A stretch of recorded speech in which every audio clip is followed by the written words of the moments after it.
અધિકારી નરમ ન હોવો જોઈએ, ડોક્ટર ગરમ ન હોવો જોઈએ. અહીંયા કીધું ને અધિકારીઓ બેઠા બધા, પણ અધિકારી કોઈ હોય ફોલદાર અને ભલે સારા પુણ્યશાળ હોય માણા, પણ ભજન કરતા હોય એ ઘરે માણા કરી લેવાય. પણ એ યુનિફોર્મ આવી ગયો હોય, વર્ધી આવી ગયો હોય, કડે રિવોલ્વર આવી ગયો હોય, અહીંયા સાંદીડા કે જોટો આવી ગયો હોય, અને પછી માળા લઈને નીકળે તો શ્રી રામચંદ્ર કૃપા, ભૂંડું લાગે. એના હાથમાં દંડ સારો લાગે. પોલીસ સ્ટેશન જાય ગાડીમાં આમ નીચે ઉતરે એટલે એ કરે ઓલા ફડાક દઈને સેલ્યુટ મારે, અને સાહેબ એમ કે ધીરે ધીરે ખોટા જોડા નહીં તોડવાના. એમ કરીને ઓફિસમાં બેસે ને પછી બોલાવે કે નાઇટમાં આજે કોણ કોણ હતા? જી સર અમે. રાતે કેટલાને પકડ્યા છે? 5 જણાને. ક્યાં રાખ્યા છે? તો કે લોકોમાં. ના ના ના, 5 પરમેશ્વર કહેવાય. દરેક આત્મા પરમાત્મા છે, એને લોકમાં ન રખાય, એને બહાર કાઢો. ચાલો પેલા 5 સ્નાન કરાવો, બિચારા નાયા નહીં હોય. 5 સ્નાન કરી લે, પછી 5 આસન આપે, પછી સાહેબ હામાં બેસે હામા આસનમાં, અને 5 બેસાડે. ચાલો પેલા 5 જણા બેસી જાઓ, 3 વાર હાથમાં પાણી લો. માધવાય નમઃ, કેશવાય નમઃ, ગોવિંદાય નમઃ. હવે આંખે પાણી અડાડી અને પછી અંતર્મુખ થઈને બોલો, તમે ગુનો કર્યો છે?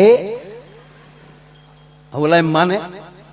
એ તો પગના તળિયા મળે ફાટવા દે. રવાજો કહું છું, કહી દઉં છું. અધિકારી નરમ ન હોવા જોઈએ, ડોક્ટર ગરમ ન હોવા જોઈએ. અમારે એક ડોક્ટર સાહેબ છે તે ગરમ, કોઈ દવા ન આપે, ગગલાવીને રૂપિયા.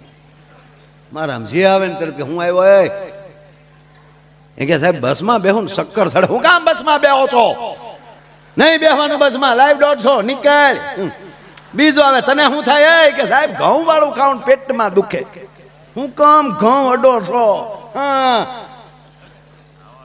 આવા નવા ધોળ્યા આવે, ખબ ખબ. નહીં ઘઉં ખાવાના, મકાઈ ખાવ, ચણા ખાવ. લાઈવ 150 નીકળ. એક જણો રોજ જોવે, એ આપણું કોઈક જણ છે, રોજ આ ચિત્ર જોવે ને. એમાં ઘરની વાડીએ પાણી વાળતા હતા ને એમાં મગજમાં ડોક્ટર સીડ્યા. ભાગ્યાને કીધું પાવડો લેતા. પાવડા કીધું લ્યો બાપુ, લ્યો આમલે પાવડો છૂટો કરી અને હાથો લાય. અને બાવળનો બઠ્ઠો ધર્મેન્દ્ર છે, બાવળનો બઠ્ઠો ખંભે લીધો ને સવારમાં હોસ્પિટલ બોણીનું કરાર. સીધું ડોક્ટર પૂછ્યું, હું આવ્યો?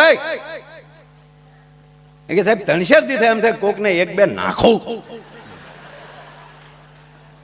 ડોક્ટર કે નાખવા દો. લાઈવ 150 આ કે આવી ગયો 300. 4 નાખ્યા ડોક્ટર નો, અને ડોક્ટર સીધા કોમામાં. 4 દિવસે ભાનમાં આવ્યા.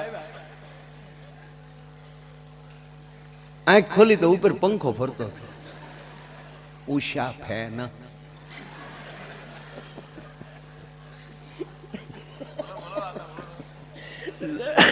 જગદીશભાઈ બેઠા, ગામ ગોકીરો છે. ઓલાનો પંખો આમાં ફરતો હતો. એમાં સરકારી હોસ્પિટલ, એમાં દાનમાં આપેલો કોક્યો. પેઢીએ પેઢી 1-1 પાંખડામાં નામ લખ્યું. હાથેના પંખામાં 3 પેઢીના નામ લખ્યા. ભૂરા ભગા, ભગા મેપા, મેપા લાખા. જેવી સાપ પડે ને તે ઝટકે ઝટકે લે. ભૂરા ભગા મેપા લાખા.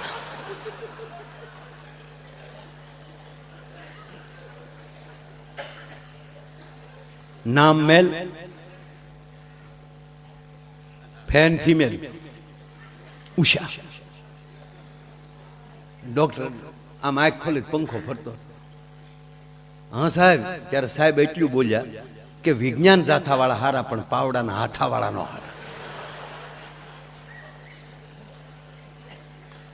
જે વસ્તુ જયારે સારી, બાળક જન્મે તો ત્યારે રડે તો જ સાહેબ સારું લાગે. બાળક રડવું જોઈએ. આમાં ડોક્ટરો છે બધાને ખબર કે બાળકનો જન્મ થાય તો આમ પકડીને પાણી નાખે, થાપા મારે, કફ હોય કાઢી નાખે, રોવરાવે. હમણાં એક હોસ્પિટલમાં બાળક જન્મ ને કે તો રેડિયો નહીં, નકર હસવું એ સારું જ છે, હાસ્ય સારું જ છે. જન્મ થાય તો હસ્યું હોય તો, નકર હાસ્ય સારું છે ને બાળક. ડોક્ટરો દિવાલ કૂદીને વયો જાય કે આ કોણ આવ્યું ભૂતના પેટનું હાવ એમ. રડે તો જ સારું લાગે. હવે આ બાળકનો જન્મ થયો તો આ બાળક ન રડ્યું ન હસ્યું, સીધું બોલ્યું. બાળક હજી ડોક્ટર આમ થબ્બા કરતો હતો, તા તો આટી મારીને ડોક્ટરના હાથ ઉપર બેસી જાય. અને ડોક્ટર સામે જોઈને કીધું ઝૂકેગા નહીં ચાલા. તા તો ડોક્ટરના હાથમાં મુકાઈ ગયો, આમ હાથ થઈ ગયો. પણ એ તેમ કૂદીને સીધો ગાડલામાં જ આમ ઓલું બિલાડીને ઘા કરો ને કેમ સીધી જ પડે એમ આ એ ગાડલામાં જ પીડ્યો સીધો. આમ નર્સ તેડવા ગઈ ને તા તો બેઠો બેઠો કે બ્રાન્ડ હે બ્રાન્ડ. આખી હોસ્પિટલ ઓહો. આ જન્મતા વેદ બોલે નહીં તો બોલ્યો તો ભલે બોલ્યો, પણ આ સીધો પુષ્પાનો ડાયલોગ કેમ બોલ્યો?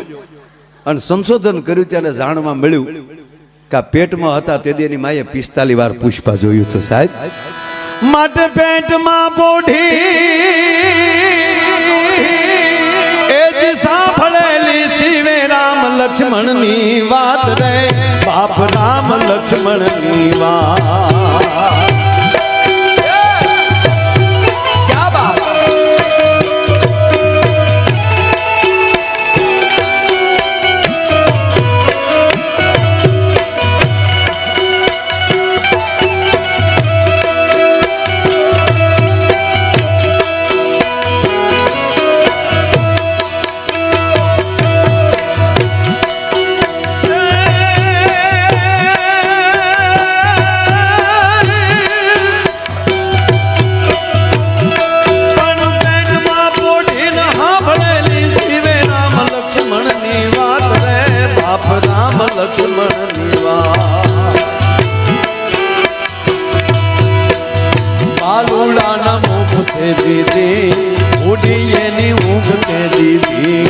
શિવાજીને નીંદનું નાવે, માતા જીજા પાય ઝુલાવે.